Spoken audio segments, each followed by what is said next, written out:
Welcome to my channel दोस्तों।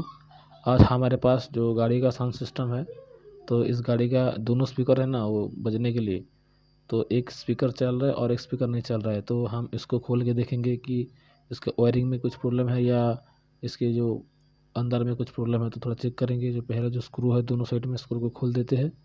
फिर ये तो नया गाड़ी है, नया गाड़ी में तो वायरिंग का कुछ प्रॉब्लम नहीं होता है इतना जल्दी।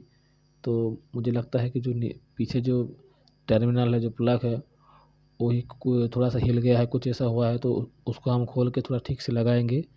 तो मेरे वीडियो को कंटिन्यू देखिए।